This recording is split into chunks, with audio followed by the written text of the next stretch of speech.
سارے کام اسی میں، اور بہت بڑا انقلاب چلا وہاں سے جو دنیا کو جس نے تبدیل کر دیا۔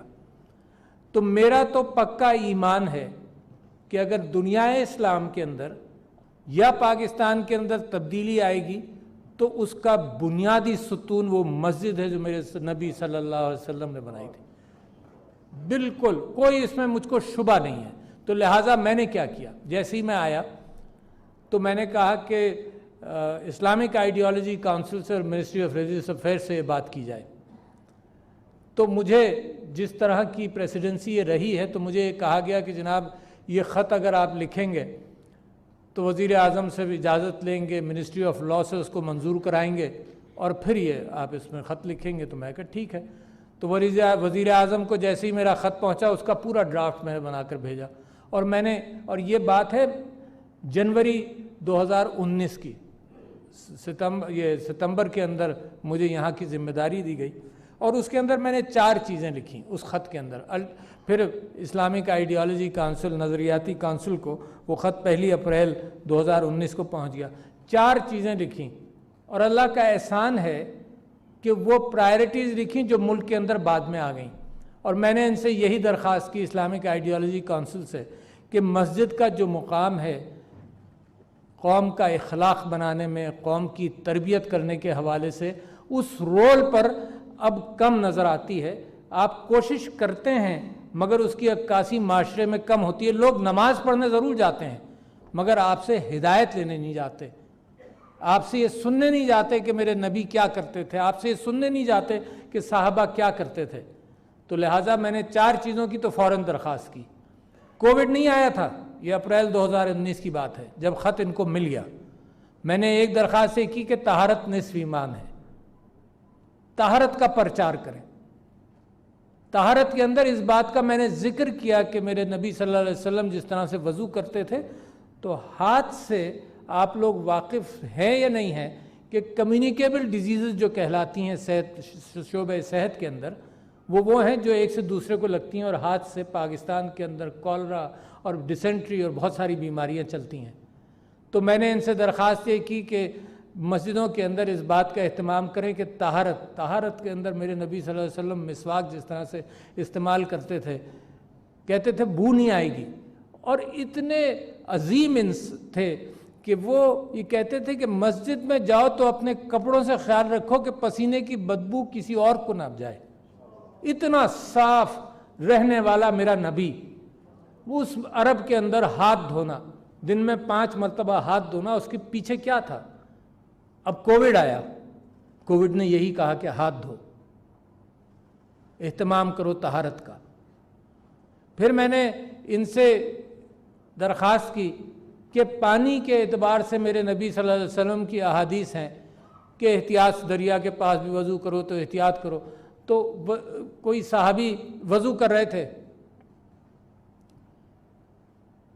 اور پانی زیادہ استعمال کیا، تو حضور اکرم صلی اللہ علیہ وسلم نے تنبیہ کی۔ انہوں نے کہا اس میں بھی، انہوں نے کہا جی اس میں بھی۔ تو دیکھو پانی کے اعتبار سے میں نے ان سے درخواست کی کہ پانی پاکستان کا بہت بڑا مسئلہ ہے، اور میرے نبی سے اگر بات کو جوڑو گے اس کا بھی حل ملے گا۔ پھر پیڑوں کے لگانے کے لیے، ہریالی کے لیے، صفائی کے لیے تیسری درخواست ان سے یہ کی۔ چوتھی درخواست ان سے کی کہ عورتوں کی وراثت پاکستان میں نہیں ملتی، مسجد اہتمام کرے اس بات کا کہ جو سورہ نساء کے اندر واضح ہدایت دی گئی 1400 سال پہلے، وہ لیڈرشپ کہاں سے ملے گی؟ مسجد سے نکلنی چاہیے وہ لیڈرشپ، قانون سے نہیں نکلے گی۔ مسجد سے وہ قانون نکلے گا، قانون سے وہ پولیس نکلے گی جو اس کو امپلیمنٹ کرے گی، مگر چلے گا سارا کام مسجد سے۔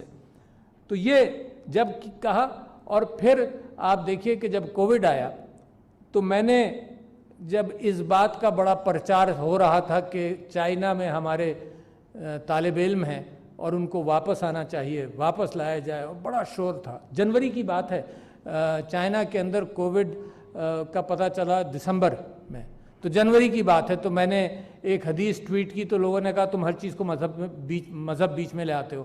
اس حدیث میں حضور اکرم صلی اللہ علیہ وسلم کا کہنا ہے کہ جہاں پہ مرض ہو، جہاں پہ طاعون ہو، وہاں کے لوگ وہیں رہیں، اور جو صحت مند جگہ کے لوگ ہیں وہ وہاں نہ جائیں۔ اس کے بعد یہ جنوری میں کہا میں نے، پھر جو سیف ڈسٹینسنگ کی، دیکھو تین چار ہدایت گئی نا، کہ ایک تو ہاتھ دھو، ایک تھا سوشل ڈسٹینسنگ رکھو، تو حضور اکرم صلی اللہ علیہ وسلم کی دوسری حدیث، ایک اور حدیث اس حوالے سے میں کہتا ہوں اللہ کا احسان ہے کہ ہر موقع کے اعتبار سے مجھے نبی صلی اللہ علیہ وسلم کی زندگی سے رہنمائی ملتی رہی ہے، اور آپ لوگوں کو بھی ملتی رہی ہے۔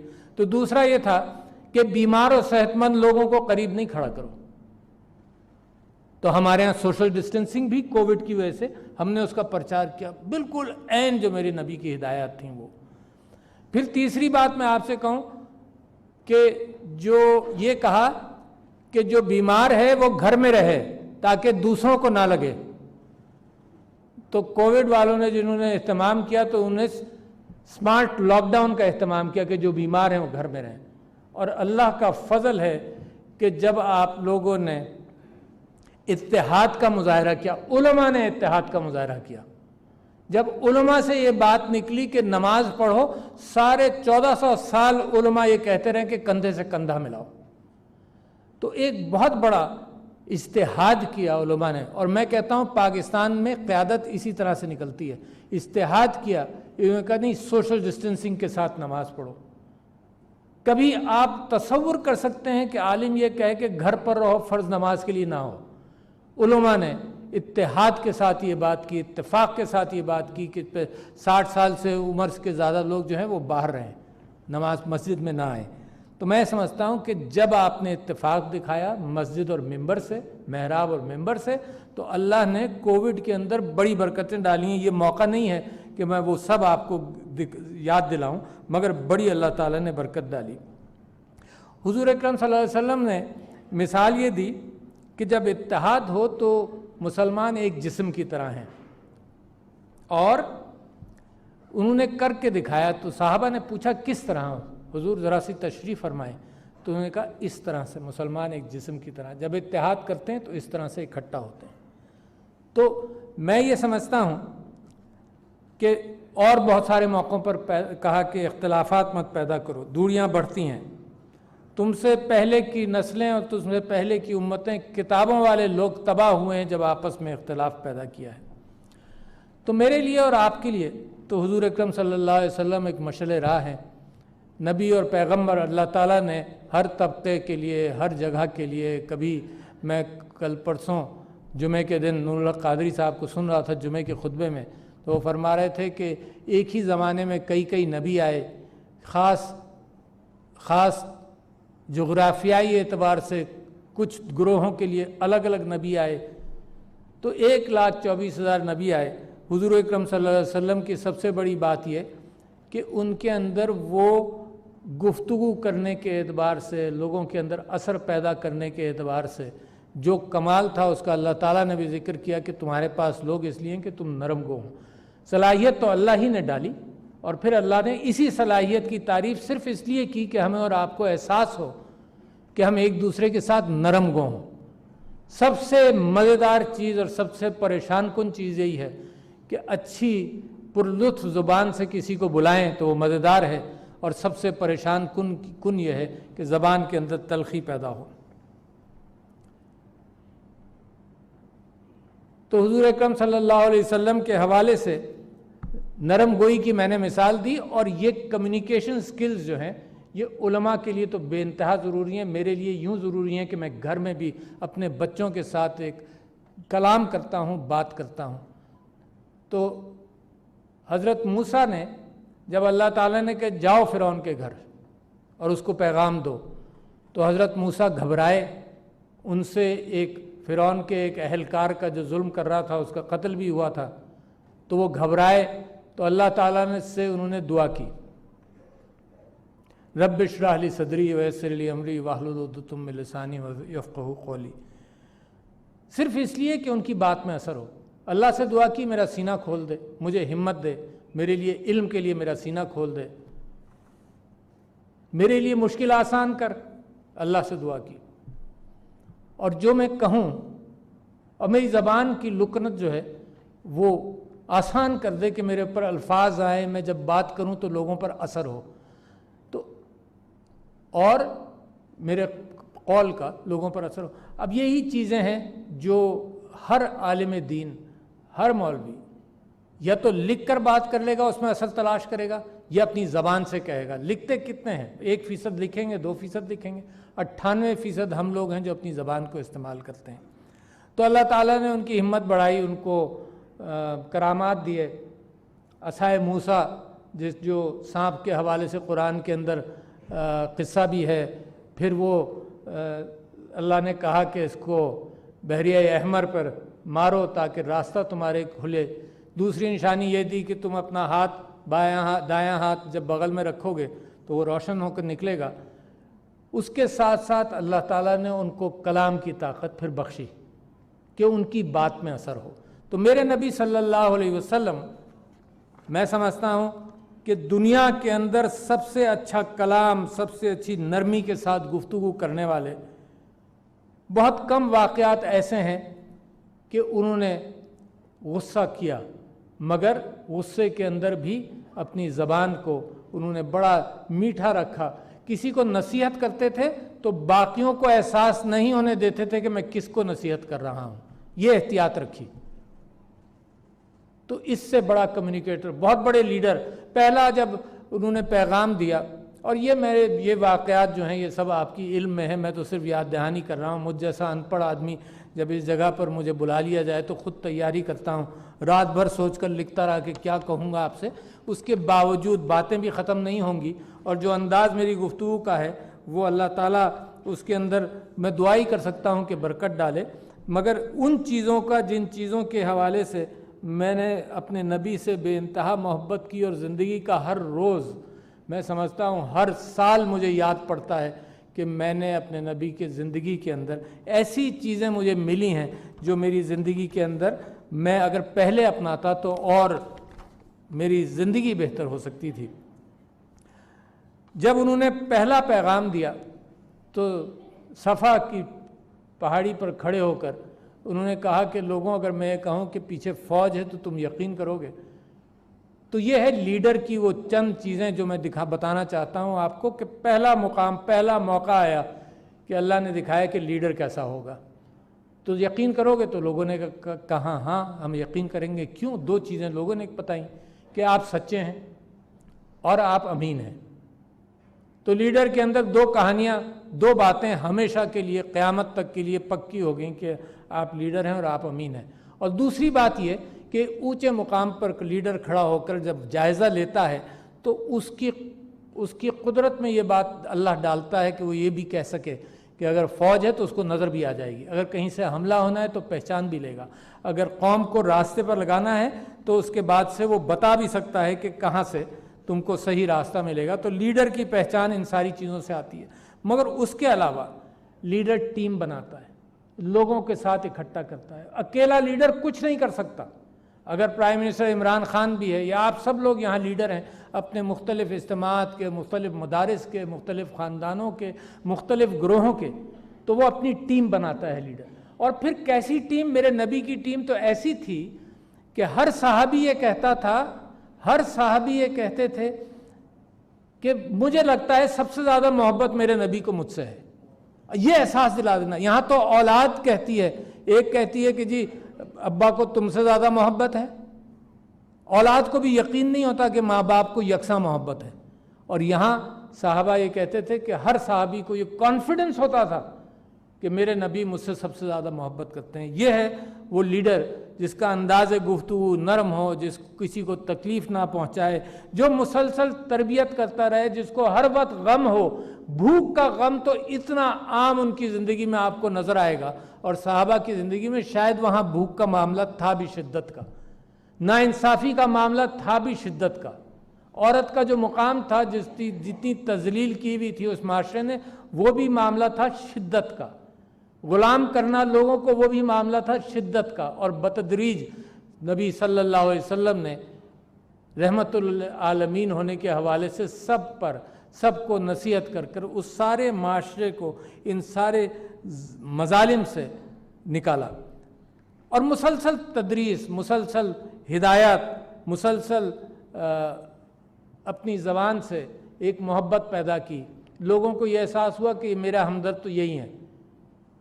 اور یہ کیفیت کہ نیکی فوراً کرو، آگے کے لیے رکھو مت، یہ کیفیت تو بڑی عام. صبح مال غنیمت آئے اور شام تک بالکل صاف ہو جائے. حضرت ابوبکر کے پاس اونٹ آئے، انہوں نے کہا کل آج کے دن میں یہ سارے اونٹ بانٹوں گا، ایک اونٹ بھی اگلے دن نہیں لے جاؤں گا. تو یہ بے چینی صحابہ کے اندر میرے نبی سے آئی کہ فوراً خیرات کرو. خیرات کا جذبہ، بھوکے کو کھانا کھلانا، ہر وقت خیرات کا جذبہ ہر معاملے میں. اس بات کی کیفیت کہ ہمدردی یہاں تک کہ مال چھوڑنے والا اپنا مال چھوڑ جائے، مر جائے تو وہ مال اس کے لواحقین کا. اگر مقروض چھوڑ جائے، پریشان چھوڑ جائے، تو میرے نبی صلی اللہ علیہ وسلم کہتے ہیں کہ میں اس کا ذمہ دار ہوں. یہ ہے ریاست کا مقام، یہ ہے ریاست کی ذمہ داری. بہت ساری چیزیں افراد پر بھی ہیں، مگر انہی چیزوں کو آپ ریاست پر لے جائیے.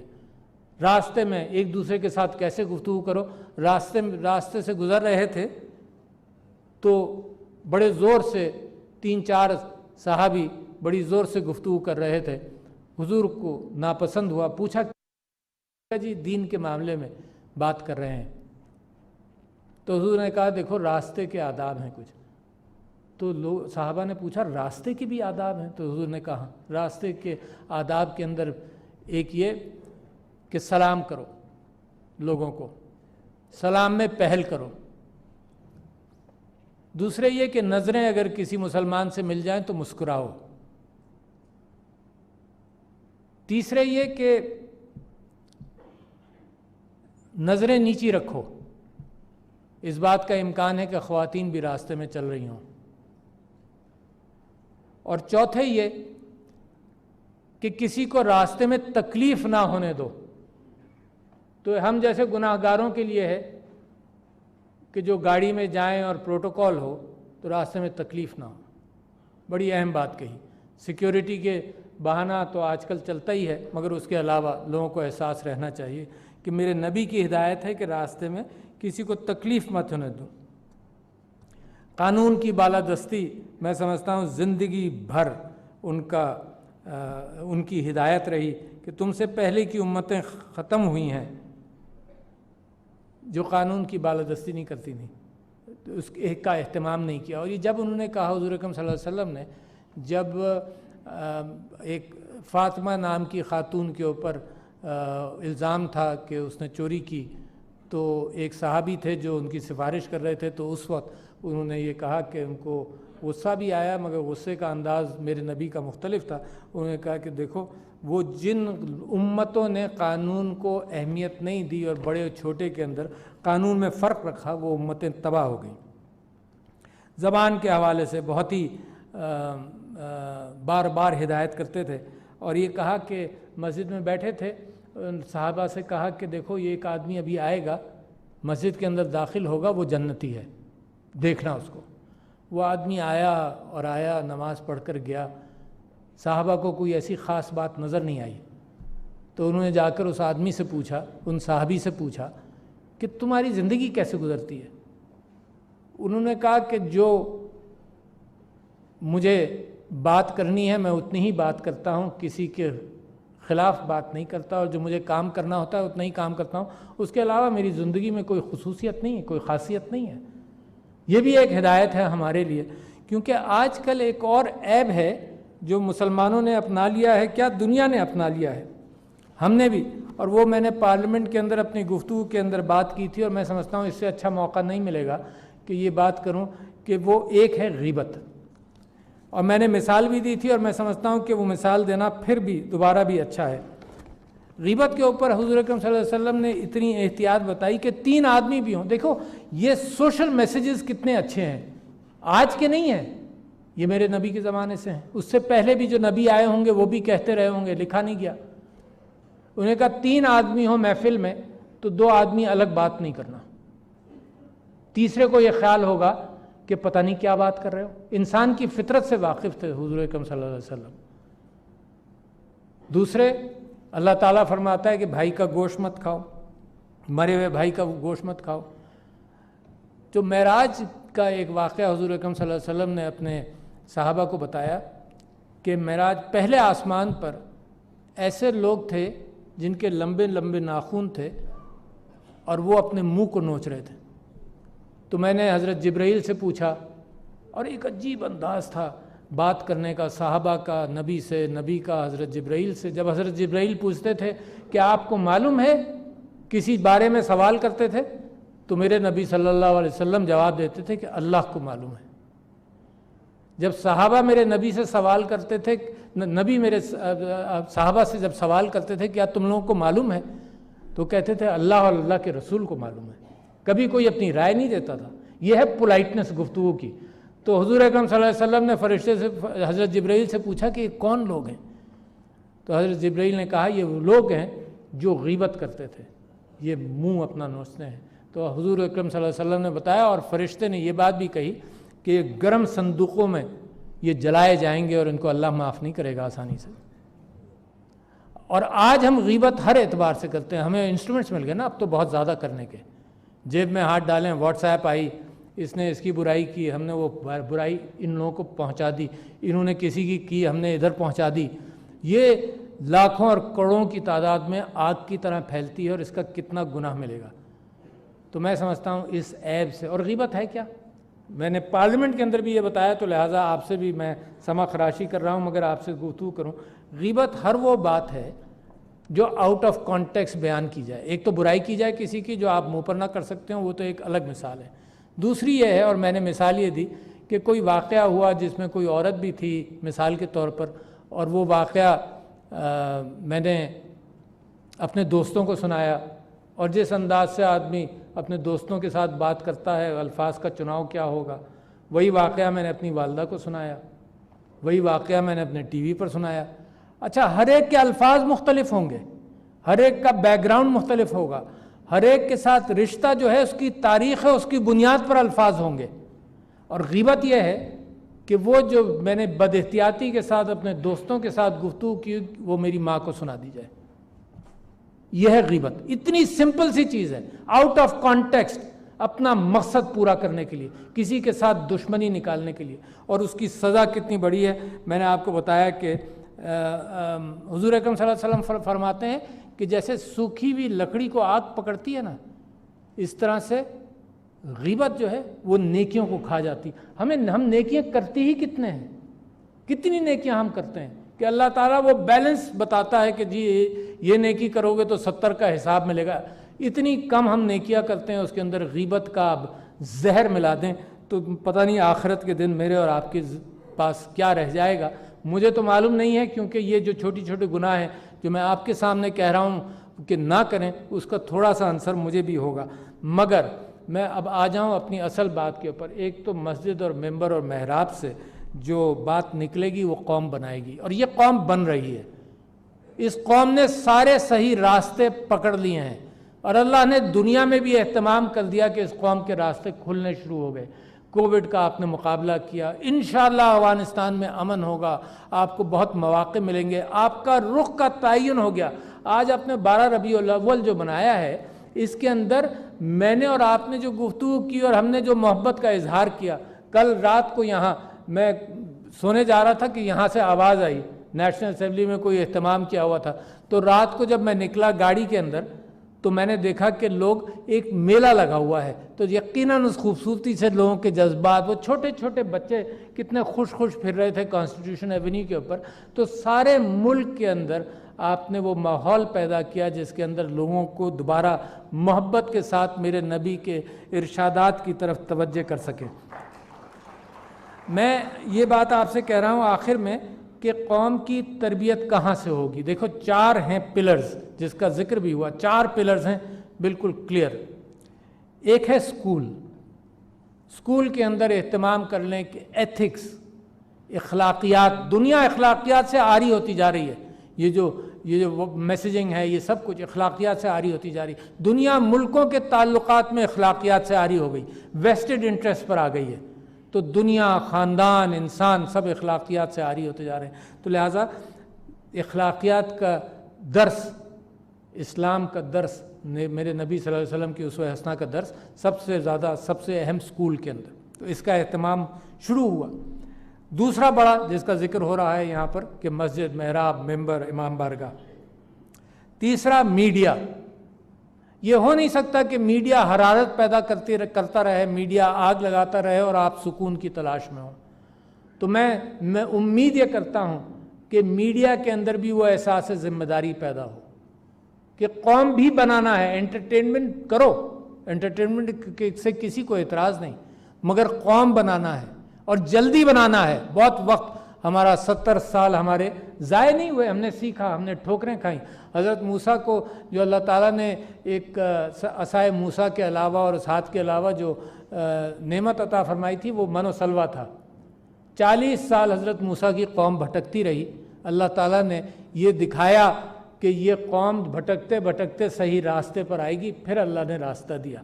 تو میں سمجھتا ہوں کہ ہماری قوم بھی 70 سال میں اللہ راستے دکھاتا رہے اور ہم سیکھتے رہے ہیں۔